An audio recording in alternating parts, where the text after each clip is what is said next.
మీ బంగారం తాకట్టులో ఉందా? విడిపించుకోలేక ఇబ్బందులు పడుతున్నారా? అయితే మీ బంగారాన్ని వెంటనే విడిపించి కొంటాం. గణేష్ గోల్డ్.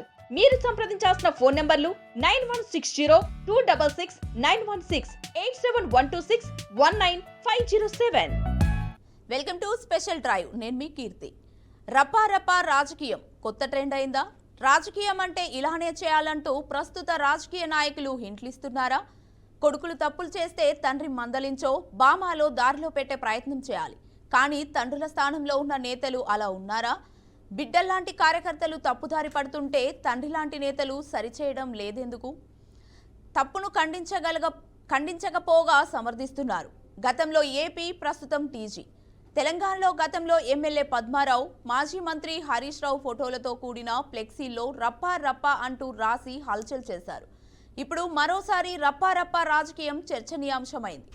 మాజీ మంత్రి, బీఆర్ఎస్ వర్కింగ్ ప్రెసిడెంట్ ఖమ్మం పర్యటనలో మరోసారి రప్పా కాంగ్రెస్ నాయకులకు మిత్తితో చెల్లిస్తామంటూ ఫ్లెక్సీలు కలకలం రేపాయి. ఈ డైలాగును సినీ సంస్కృతిలో నుంచి రాజకీయ వేదికకు తీసుకొచ్చిన బీఆర్ఎస్ యువత 2028 లక్ష్యంగా ముందుకెళ్లే సంకేతాన్నిచ్చింది. అయితే ఈ నినాదం రాజకీయంగా చురకలు రేపేలా ఉండడంతో పాటు అప్రయత్నంగా ఉగ్రత భావాన్ని అందించేదిగా కనిపించిందన్న విమర్శలు వెల్లువెత్తుతున్నాయి. ఏపీలో లాగా ఫ్లెక్సీలు పెట్టిన వారిని అరెస్టు చేస్తారా? అలా అరెస్టు చేయాలనే బీఆర్ఎస్ భావించి రాజకీయం చేస్తుందా? రప్పా డైలాగ్తో సభ్య సమాజానికి ఏం చెప్పాలనుకుంటున్నారు అని విమర్శలు ఉధృతమవుతున్నాయి.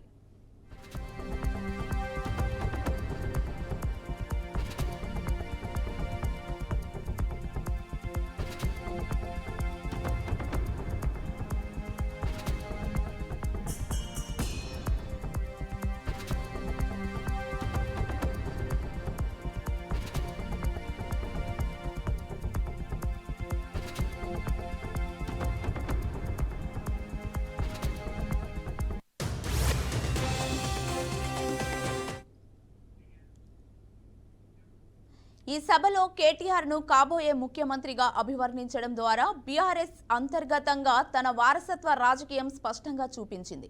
గతంలో ఐటీ, పరిశ్రమల శాఖలో తన పరిపాలనా శైలితో పేరు తెచ్చుకున్న కేటీఆర్ ఇప్పుడు పూర్తి స్థాయిలో నాయకత్వానికి ముందుకు రావడమే ఈ సభ వెనుక అసలు లక్ష్యం. కానీ కసిగా వెలుగులోకి తీసుకురావడం పరంగా ఇది స్ట్రాటజీ కావచ్చు గానీ దీనిపై పార్టీ అంతర్గత వర్గాల్లో అసంతృప్తి లేకపోలేదన్న ఊహాగానాలు కూడా వినిపిస్తున్నాయి. రప్పా లాంటి డైలాగ్ వినోదాత్మకంగా యువతను ప్రభావితం చేయొచ్చుననే వ్యూహం ఉందనిపిస్తోంది. సినిమా సంస్కృతి తెలుగు రాజకీయాల్లో కొత్త కాదు, కానీ పదజాలం దూకుడుగా ఉన్నప్పుడు అది రాజకీయ సందేహంగా అద్దులు దాటి ఉండొచ్చన్న అభిప్రాయం నెలకొంది. ఇది బీఆర్ఎస్ కు షార్ట్ టర్మ్ లాభాలు తీసుకురావచ్చు, కానీ పార్టీ నెగిటివ్ ఇమేజ్ పెరగకుండా చూసుకోవాల్సిన బాధ్యత కూడా ఉంటుంది. పోస్టర్ల నినాదం చూస్తే ఇది బీఆర్ఎస్ కాంగ్రెస్ ప్రభుత్వంపై వ్యంగ్యంగా దూకుడుగా దాడి చేయడానికే వేదిక అని స్పష్టమవుతోంది. ప్రభుత్వ హామీల అమలు విషయంలో ప్రజల్లో అసంతృప్తిని పెంచాలన్న ఉద్దేశంతో చేసిన ఆరోపణలు రాజకీయ దాడులకు తగినంత ఫ్యూవెల్ అయితే ఇవ్వొచ్చు. అయితే భాష తోటివారిని రెచ్చగొట్టేలా ఉండడం, ప్రజలలో విభేదాలను పెంచేలా మారే ప్రమాదం కూడా ఉంది.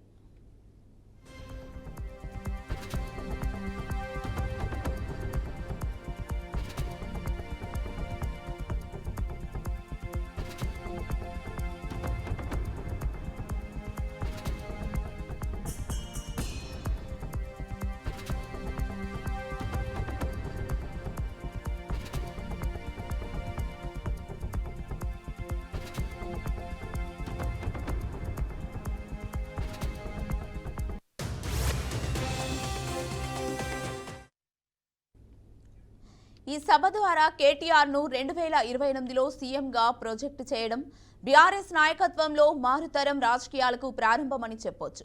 కానీ కేసీఆర్ తర్వాత నేతగా కేటీఆర్ను స్వీకరించేలా పార్టీ అంతర్గతంగా ఏకాభిప్రాయం ఏర్పడిందా అన్నది ఇప్పటికీ సందేహంగా ఉంది.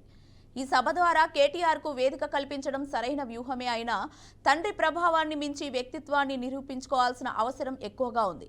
సినిమా డైలాగులను రాజకీయ ప్రచారంలో ఉపయోగించడం ఒక వైవిధ్యమైన కమ్యూనికేషన్ టూల్ కావచ్చు.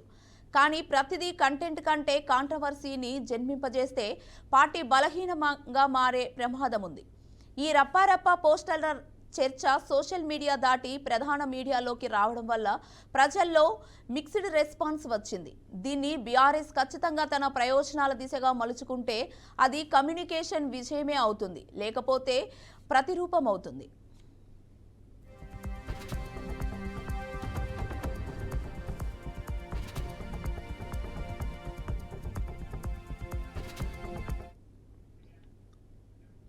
ఈ పోస్టర్లు వేసిన వారు సాధారణ కార్యకర్తల కంటే ఎక్కువగా సోషల్ మీడియా ప్రభావంలో ఉన్న యువత కార్యకర్తలే. సినీ డైలాగులు, మేమ్స్, ట్రెండ్స్ల రూపంలో రాజకీయ సందేశాలను ఇస్తున్న ఈ తరం ఎన్నికల దిశగా వైరల్ అనే ఆయుధాన్ని ప్రయోగిస్తోంది. రాజకీయ ఉద్యమాలు, ప్రచారాలు ఇప్పుడు భిన్న మాధ్యమాల్లో జరుగుతున్నాయి. అయితే రప్పారప్ప వంటి నినాదాలు ఓపెన్ ఎండ్ మెసేజ్లా ఉండడం వల్ల దానిని ఎలా ఇంటర్ప్రెట్ చేయాలో అర్థం కాని పరిస్థితులు వస్తున్నాయి. యువత ఉత్సాహం అవసరమే, కానీ అది గరిష్ట హద్దులు దాటి వ్యతిరేకత మారితే పార్టీకి పెద్ద మైనస్ కావచ్చు. ముఖ్యంగా కాంగ్రెస్ కార్యకర్తల నుంచి ఎదురుదాడి రాకపోతేనే మినహాయించి ఇది ఎదురుదాడికి కారణమయ్యే అవకాశం ఎక్కువ. ఈ కారణంగానే పార్టీలో ఉన్న అనుభవజ్ఞులు ఈ దూకుడు రాజకీయానికి కళ్లం వేయాల్సిన అవసరం ఉందని భావిస్తున్నారు. భావోద్వేగాలపై ఆధారపడే ప్రచారం కన్నా ప్రజల సమస్యలపై దృష్టి పెట్టే నారేటివ్ బలంగా ఉండాలనేది పలువురు రాజకీయ విశ్లేషకుల అభిప్రాయం వ్యక్తం చేస్తున్నారు.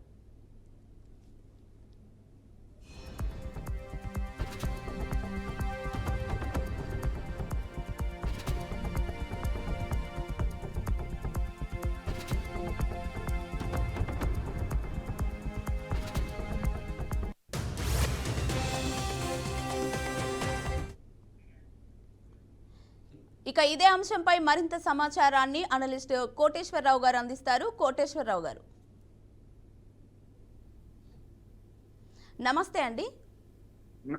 నమస్తే చెప్పండి. ఓకే, రాజకీయ ప్రచారంలో సినిమాటిక్ డైలాగ్స్ వాడడం భావోద్వేగాలను రెచ్చగొట్టే వ్యూహం అంటారా?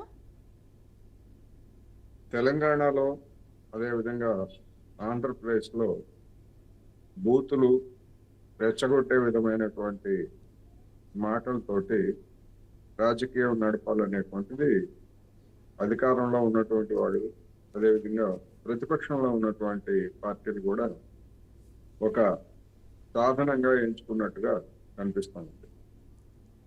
దీనివలన మీడియాలో ఫోకస్ రావచ్చు, లేదా చౌకబారుగా ఆలోచించేటువంటి వాళ్ళు దాని మీద ఎంటర్టైన్ ఫీల్ కావచ్చు. కానీ సీరియస్గా రెండు తెలుగు రాష్ట్రాల రాజకీయాలను పరిశీలించేటువంటి వాళ్ళు, లేదా పరిశుద్ధమైనటువంటి రాజకీయాలు ఉండాలని కోరుకునేటువంటి వాళ్ళు మాత్రం ఈ ధోరణి ఏమాత్రం నచ్చటం లేదు. అయితే అటువంటి వాళ్ళ వాయిస్ని మీడియా కూడా ప్రతిబింబించడం లేదు. మీడియా పత్రికలు కావచ్చు, లేకపోతే టీవీ ఛానల్స్ లేదా యూట్యూబ్ ఛానల్స్ కానీ తమ రేటింగ్స్, తమ ఆదాయం, తమ పలుకుబడి పెంచుకునేందుకు ఇలాంటి ధోరణులను ప్రోత్సహిస్తున్నాయని కూడా ఈ సందర్భంగా నేను చెప్పదలుచుకున్నాను.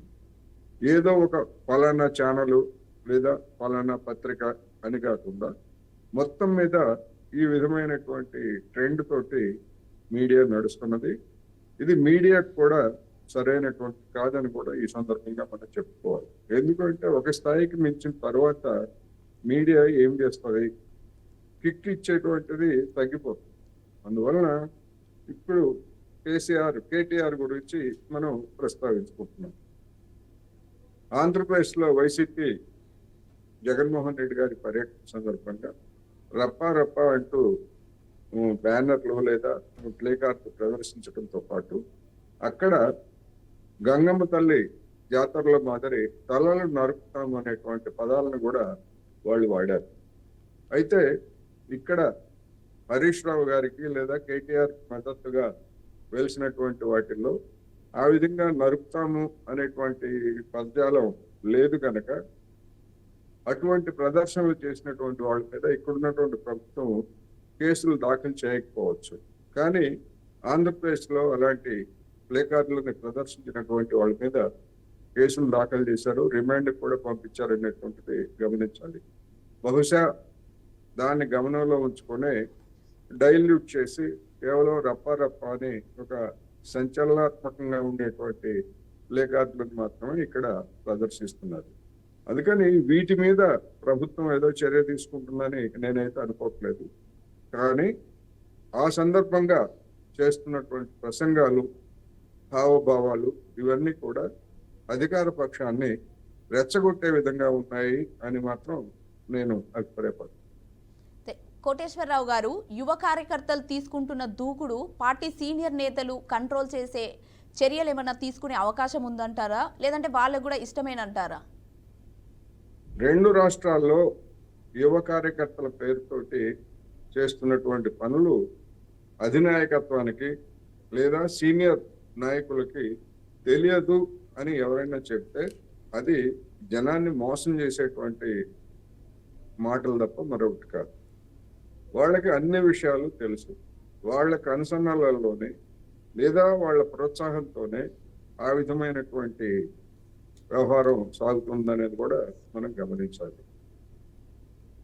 తెలంగాణలో మొట్టమొదటిసారిగా హరీష్ రావు గారి సభలో అలాంటివి వెలువడ్డాయి.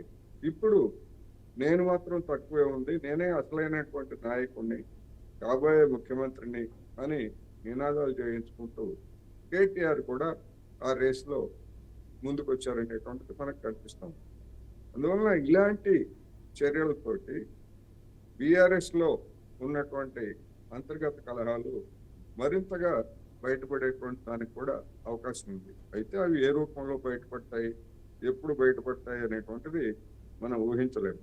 ఇప్పటికే కవిత గారి రూపంలో బీఆర్ఎస్లో పొంచి ఉన్నటువంటి అంతర్గత కుమ్మలాట్లో మనం చూస్తున్నాం. ఆమె లేవనెత్తినటువంటి లేఖలకు సంబంధించినటువంటి వ్యవహారాన్ని ఇంతవరకు అధినాయకులు ఎవరు బహిరంగంగా మాట్లాడలేదు. ఆమె చెప్పిన దాన్ని ఖండించడం కానీ లేకపోతే అంగీకరించడం కానీ చేయలేదు, వదిలేశారు. అంటే కవిత గారు ఆ విధంగా మాట్లాడటం ద్వారా 1-2 సార్లు ఆమె ఒక టీవీ ఛానల్లో ఇచ్చినటువంటి ఇంటర్వ్యూలో తన ధిక్కారాన్ని తెలియజేశారు. అదేవిధంగా తర్వాత మరొకసారి కూడా అదే విధమైనటువంటి ప్రకటన ఆమె చేశారు. ముఖ్యంగా బీసీ రిజర్వేషన్లకు సంబంధించినటువంటి ఆర్డినెన్స్ విషయంలో కూడా ఆమె తన యొక్క అసమ్మతిని బహిరంగంగానే అధినాయకత్వం మీద వెల్లడించారనేది తెలుసు. అందువల్ల రాబోయేటువంటి రోజుల్లో ఆమె కార్యాచరణ ఎట్లా ఉంటుంది అనేటువంటిది ఒక సమస్య. అయితే కవిత గారు బీఆర్ఎస్ పార్టీకి ఏమాత్రం డ్యామేజ్ చేస్తారు అనేటువంటి దానికి వచ్చేట్లయితే, ఒక ప్రచార దాడి చేయడానికి కాంగ్రెస్ పార్టీకి అదేవిధంగా బీజేపీకి కూడా కవిత గారు లేదా ఆమె మాట్లాడుతున్నటువంటి మాటలు అస్త్రాలుగా మారేటువంటి అవకాశాలు స్పష్టంగా కనిపిస్తున్నాయి. వాటిని ఖండించడానికి కానీ లేదా వివరించడానికి కానీ ఇంతవరకు బీఆర్ఎస్ పెద్దలు ఎలాంటి ప్రయత్నం చేయలేదు. రాబోయేటువంటి రోజుల్లో ఈ వివాదం మరింతగా ముదిరేటువంటి అవకాశం కూడా ఉందనేది నా అభిప్రాయం. కోటేశ్వరరావు గారు, రప్పారప్ప తరహా నినాదాలు యువతను ఆకర్షించగలిగిన సామాజిక సమరతకు భంగం కలిగించే అవకాశం ఉందంటారా? యువతను ఆకర్షించేటువంటి అనేక అంశాలు ఉన్నాయి. అవి చౌకబారు అంశాలు ఉన్నాయి, మంచి అంశాలు ఉన్నాయి. అన్ని రకాల అంశాలు యువతని ఇవాళ ఆకర్షిస్తున్నాయి. ఎందుకంటే సెల్ ఫోన్ చేతిలో తీసుకుంటే ప్రపంచం మొత్తం వాళ్ళ కళ్ళ ముందు కనిపిస్తాం. ముఖ్యంగా సహజంగా ఈ సామాజిక మాధ్యమాల్లో, సోషల్ మీడియాలో కానివ్వండి లేదా ఇతర సామాజిక మాధ్యమాల్లో కానీ చౌకబారు కంటెంట్ అనేటువంటిది ఎక్కువగా ఆకర్షిస్తున్నది. అది ఒక ప్రమాదకరమైనటువంటి ధోరణి. అటువంటి చౌకబారు వ్యవహారాల్లో ఈ రప్ప లేకపోతే సినిమా డైలాగ్స్ తోటి రెచ్చగొట్టేటువంటి వ్యవహారం ఒకటి, బూతులతోటి ప్రత్యర్థుల మీద వాద ప్రతివాదాలు ఇటువంటివన్నీ కూడా కనిపిస్తున్నాయి.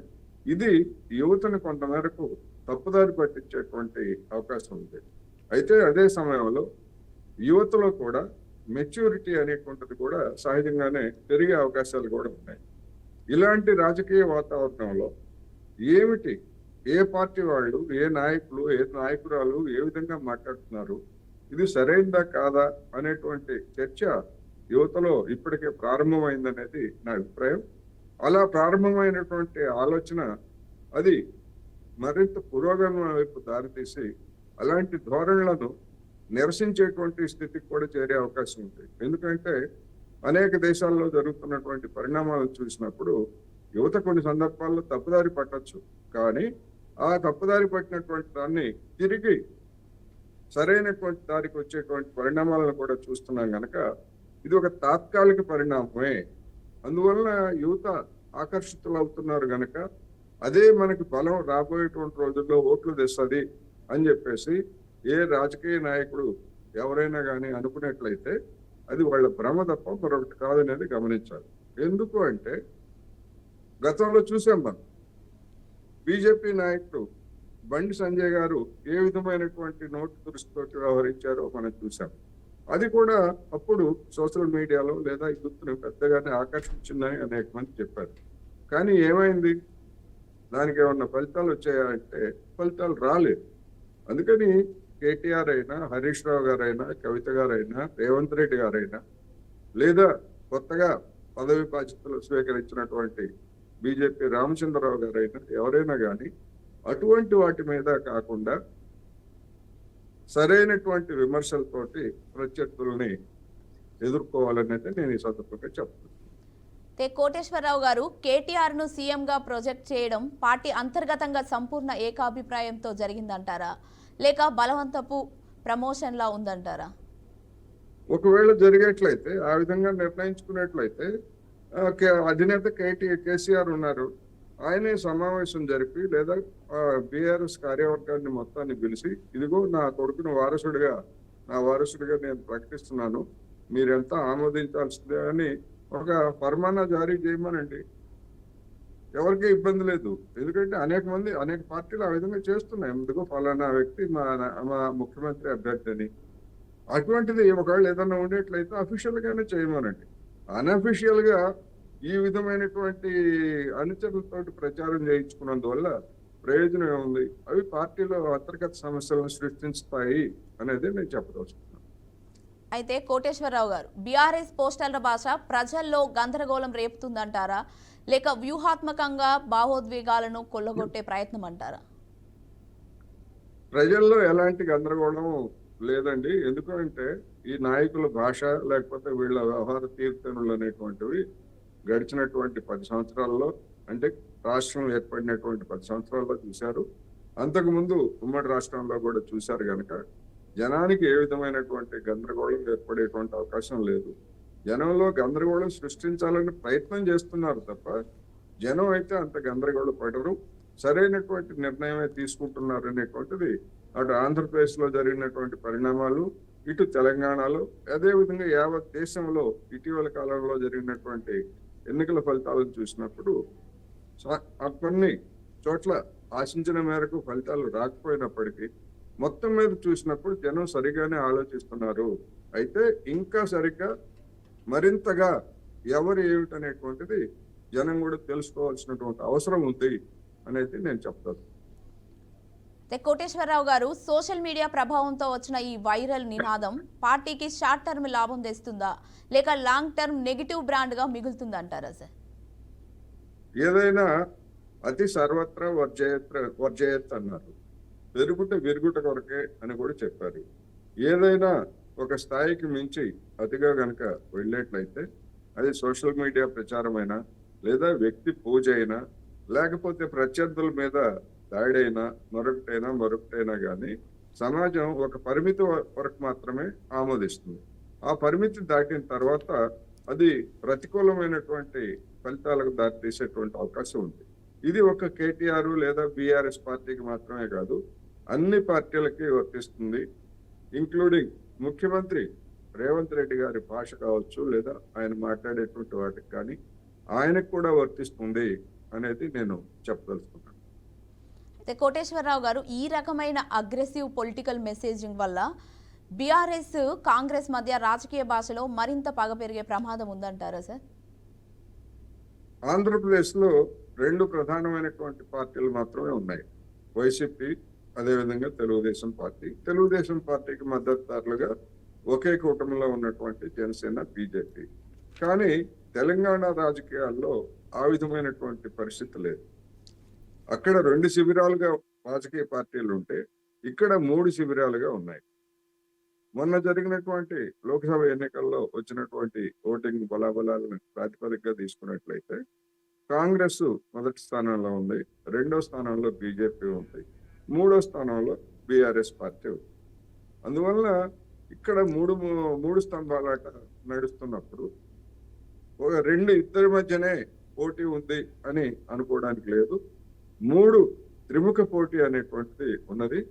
అందుకనే మూడు పార్టీలకు చెందినటువంటి వాళ్ళు కూడా తమ బలాన్ని పెంచుకోవడానికి, ప్రత్యర్థులను దెబ్బతీయడానికి అవసరమైనటువంటి ఎత్తుగడలతోటి ముందుకు వస్తున్నారు కనుక ఇక్కడ ఆంధ్రప్రదేశ్ లో అనుసరించినటువంటి రాజకీయ ఎత్తుగడలు ఇక్కడ పనికిరావు. ఇక్కడ భిన్నమైనటువంటి రాజకీయాలు ఎత్తుగడలను కూడా అనుసరించాలి. అందుకనే పులిని చూసి నక్కవాత పెట్టుకుంది అన్నట్టుగా అక్కడ జగన్మోహన్ రెడ్డి గారు రప్ప దాన్ని తొలగెత్తుకుంటే ఇక్కడ కూడా అది ఫలితాలను ఇస్తుందేమో అని చెప్పేసి కేటీఆర్, హరీష్ రావు లేదా పిఆర్ ఇస్రత్ నాయకులు భావిస్తున్నట్టుగా కనిపిస్తూ ఉంది. అటువంటి భ్రమలు పెట్టుకోవద్దు అని మాత్రం నేను చెప్పదలుచు. అయితే కోటేశ్వరరావు గారు, ఈ రప్ప డైలాగులు యువత ఈ తొందరపాటుతనం వల్ల కేటీఆర్ కానీ హరీష్ రావు కానీ రాజకీయ పరంగా ప్లస్ అయ్యే అవకాశం ఉందంటారా, మైనస్ అయ్యే అవకాశం ఉందంటారా? దీనివల్ల ఏదో మైనస్ అవుతుంది ప్లస్ అవుతుందని నేనైతే అనుకోవట్లేదు. ఈ కారణంగానే, ఎందుకు అంటే రాష్ట్రంలో తలెత్తినటువంటి లేదా ఇప్పుడు ముందుకు వస్తున్నటువంటి సమస్యల పట్ల ఏ పార్టీ ఏ విధమైనటువంటి వైఖరి తీసుకున్నది, దానికి సంబంధించినటువంటి అంశాల మీదనే జనం ఆలోచిస్తారు తప్ప ఇవన్నీ ఇటువంటి ప్రచారాలు, ఇటువంటి బూతులు, లేకపోతే ఈ విధమైనటువంటి పరుషమైనటువంటి భాష సెకండరీ, మొదటి ప్రాధాన్యత ఇవ్వరు. అందుకని రాబోయేటువంటి ఎన్నికల్లో కూడా అదే ముందుకు వచ్చేటువంటి అవకాశం ఉంది తప్ప ఇటువంటివన్నీ కూడా ఆ ఎన్నికల నాటికి కొట్టుకుపోతాయి అనేది నా అభిప్రాయం. అందుకని ఇవాళ ముందుకు వస్తున్నటువంటి సమస్యలు, నీటి సమస్య కావచ్చు, లేకపోతే ఇంకా రైతాంగానికి సంబంధించి మార్కెటింగ్ సమస్యలు కావచ్చు, అదేవిధంగా వ్యవసాయ కార్మికులకు సంబంధించి లేదా అసంఘటిత రంగ కార్మికులకు సంబంధించి వేతనాలు పెరగకపోవడం, ఇట్లాంటి అనేకమైనటువంటి తీవ్రమైనటువంటి సమస్యలు ఉన్నాయి. అదేవిధంగా రాష్ట్రానికి కావాల్సినటువంటి పెట్టుబడులు, ఎందుకు అంటే పెరుగుతున్నటువంటి యువతకి అవసరమైనటువంటి ఉపాధిని కల్పించాలంటే అది ఆ ఉపాధి కూడా గౌరవప్రదమైనటువంటి వేతనంతో కూడినటువంటి ఉపాధిని కల్పించాలంటే పెద్ద మొత్తంలో పెట్టుబడులు రావాలి, వేతనాలు కూడా గణనీయంగా ఉండాలి. ఇవన్నీ కూడా అసలైనటువంటి సమస్యలు. ఈ రప్ప లేకపోతే రోజు వారి తిట్టుకునేటువంటి బూతులు, లేకపోతే పరస్పర ఆరోపణలు, ఇవన్నీ కూడా తాత్కాలికము, సెకండరీ తప్ప ప్రధానమైనటువంటి అంశాలు అయితే కాదు. ఓకే, అయితే ఇప్పుడు మామూలుగా ఈ సోషల్ మీడియాలో కొంత వైరల్ కావడం వల్ల పార్టీకి ప్లస్ అయ్యే అవకాశం ఉంది అని అంటున్నారు. మీరేమంటారు సార్ దీనిపైన? పార్టీకి ప్లస్ అవుతుందని ఆ పార్టీ వాళ్ళు అనుకోవచ్చు, పార్టీకి మైనస్ అవుతుందని ప్రత్యర్థి పార్టీల వాళ్ళు అనుకోవచ్చు.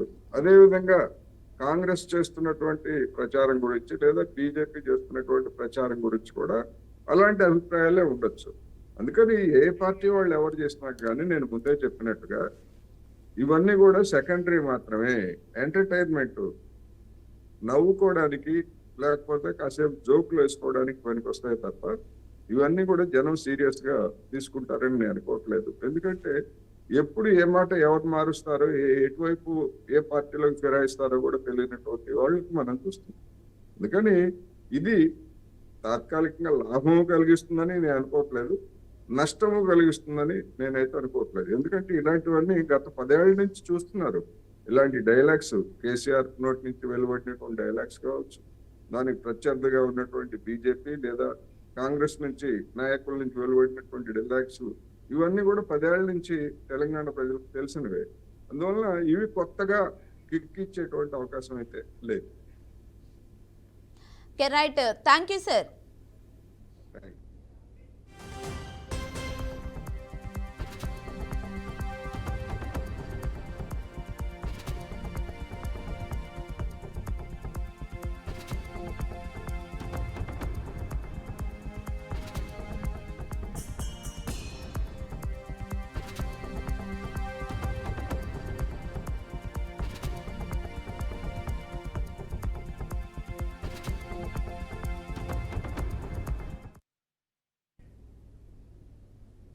ఇది ఇవాల్టి స్పెషల్ డ్రైవ్. చూస్తూనే ఉండండి బీఆర్కే న్యూస్ తెలుగోడి సత్తా.